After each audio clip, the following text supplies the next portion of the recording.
Hello guys, आज हम इस बुक की चर्चा करेंगे जिसके ऑथर हैं जोसेफ मर्फी जी। इस बुक का नाम है the power of your subconscious mind. दोस्तों, क्या आपने कभी सोचा है कि कुछ लोग इतने अमीर क्यों हैं? For example Jeff Bezos. दुनिया में बहुत लोग हैं जो कि बहुत ही अमीर हैं, लेकिन वो लोग इतने अमीर क्यों हैं? वहीं दूसरी ओर ऐसे लोग भी हैं जो सारी उम्र गरीबी की लाइफ जीते हैं। लेखक जी कहते हैं कि हम सबके अंदर एक खजाना मौजूद है जिसका नाम है सबकॉन्शियस ब्रेन। इसी में क्रिएटिविटी के आइडिया भरे होते हैं। जब किसी को एक अच्छा आइडिया मिल जाता है तो फिर वह उसकी मदद से अमीर बन जाता है। Suppose that Amazon and Facebook अपने आप में आइडियाज ही तो हैं, लेकिन बहुत से लोगों को सबकॉन्शियस ब्रेन या उसके काम करने के तरीके के बारे में पता ही नहीं होता है। ये आपको कभी भी आइडियाज दे सकता है। जैसे लेखिका जेके रोलिंग ने हैरी पॉटर नाम का नोवेल लिखा था। उन्हें इसका आइडिया ट्रेन में बैठे बैठे आया था। उस समय वे 32 साल की थी। इससे पहले वे जिंदगी की मुश्किलों से जूझ रही थी। अब दुनिया में कोई भी नहीं बता सकता कि उन्हें हैरी पॉटर का आइडिया 32वें साल में ही क्यों आया। अगर आइडियाज 25 साल की एज में ही आ जाती तो कितना अच्छा होता, वे जल्दी अमीर बन जाती। तो दोस्तों, इसलिए लेखक ने कहा है कि हमारे दिमाग में आइडियाज़ का खजाना है, लेकिन उस तक कैसे पहुंचना है उसका किसी को पता नहीं होता। कुछ लोग जाने अनजाने में वहां तक पहुंच जाते हैं, लेकिन इस किताब में हम पढ़ेंगे कि हम सबकॉन्शियस को कैसे नए आइडियाज़ देने के लिए प्रोग्राम कर सकते हैं। उसकी अपार शक्ति का इस्तेमाल करना भी सीखेंगे। आज हम जानेंगे कि हमारा ब्रेन वास्तव में कैसे काम करता है, आखिर ये आइडियाज़ रहते कहाँ हैं, उन तक कैसे पहुंचा जा सकता है। क्योंकि अगर आपने ब्रेन के काम करने का तरीका समझ लिया तो आपको भी देर सवेर कोई आइडियाज़ आ सकता है। और आपको लाइफ में सिर्फ एक अच्छा आइडिया ही चाहिए होता है जिससे आपकी सारी ज़िंदगी बदल जाती है। आप नेम, फेम और मनी सब पा लेते हो। काम करने की नज़रिए से हमारे दिमाग के दो भाग होते हैं। पहला सबकॉन्शियस ब्रेन और दूसरा कॉन्शियस ब्रेन होता है। जैसा कि हम जानते हैं, तो आइए हम कॉन्शियस ब्रेन के बारे में चर्चा करते हैं।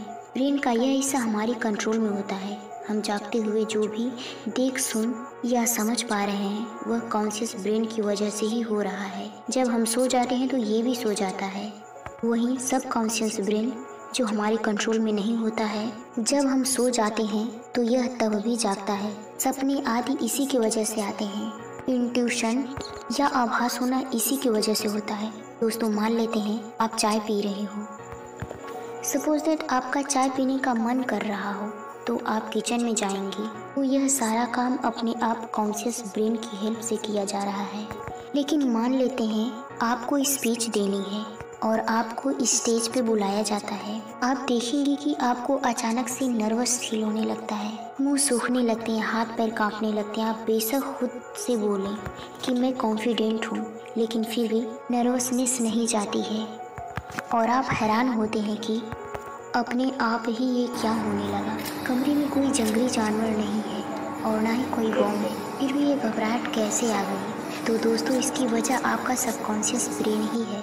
आपका कॉन्शियस ब्रेन कहता है ये कोई डेंजर नहीं है, लेकिन सबकॉन्शियस कहता है कि खतरा है। वास्तव में वह यह सोचता है कि सब लोग आपको ही देख रहे हैं और आपने कुछ गलत बोला तो क्या होगा, स्पीच अच्छी नहीं गई तो क्या होगा, आदि आदि। यह सब विचार आपके कंट्रोल में नहीं होते हैं और आपके कॉन्शियस को इसका पता ही नहीं चलता। इस एग्जाम्पल से आप समझ गए होंगे कि हमारा सबकॉन्शियस ब्रेन हमारे कंट्रोल में नहीं होता है। ऐसा लगता है कि वह अपनी मर्जी से या ऑटोमेटिक तरीके से काम करता है, लेकिन दोस्तों, अगर आप सबकॉन्शियस को कंट्रोल करना सीख गए तो आप उससे असंभव चीज को भी करवा सकते हैं। सबकॉन्शियस ब्रेन के पास जादुई ताकत होती है जिससे आप कोई भी बड़ा काम करवा सकते हैं। इसे प्रूव करने के लिए पहले रोचक घटनाएं पढ़ते हैं। एक बार एक आदमी का एक्सीडेंट हो गया। दूसरी कार का ड्राइवर गाड़ी का नंबर नहीं देख पाया, लेकिन एक साइकोलॉजिस्ट ने उसे हिप्नोटाइज किया तो उस व्यक्ति ने गाड़ी के नंबर को ठीक ठीक बता दिया। और दूसरी घटना यह है कि एक औरत विधवा हो गई थी, दोबारा शादी करना चाहती थी, लेकिन कई सालों तक उसकी शादी नहीं हुई। उसने अपनी समस्या को लेखक से बताया।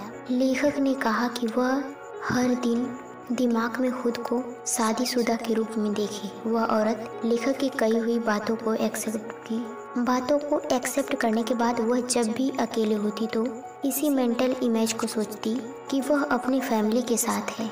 1 महीने बाद ही वह एक फार्मासिस्ट से मिली और उन दोनों की शादी हो गई। तो दोस्तों, इन दोनों एग्जाम्पल से हमें सबकॉन्शियस की ताकत का पता चलता है।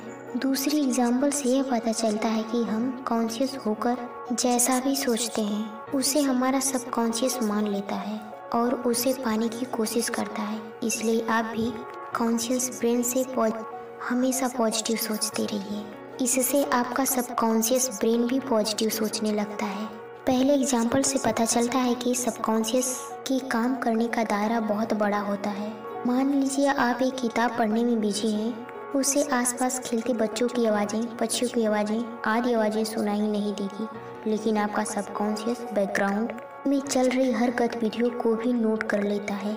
इसलिए एक्सीडेंट वाले आदमी के सबकॉन्शियस ब्रेन ने कार का नंबर सिर्फ एक ग्लैंस में ही नोट कर लिया था, जिसकी खबर उस आदमी को भी पता नहीं थी।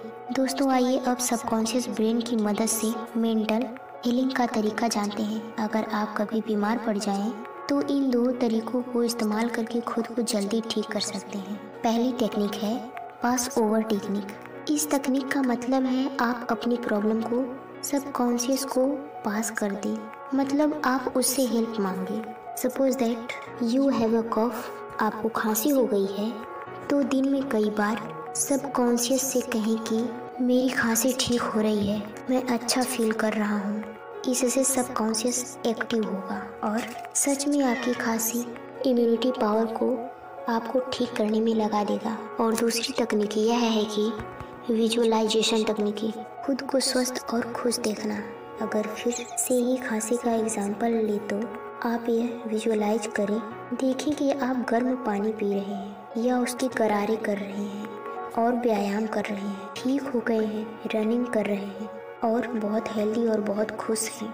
इस तरह की इमेज आपके सबकॉन्शियस को फिर से आपको स्वस्थ करने के लिए प्रोग्राम कर देगी और आप बहुत जल्दी ही किसी भी बीमारी से उबर पाएंगे। दोस्तों, ऐसा ही बहुत एग्जाम्पल है, पर ये हमारे ऊपर डिपेंड करता है कि हम कैसा सोचते हैं। जैसा सोचेंगे वैसा ही बनेंगे।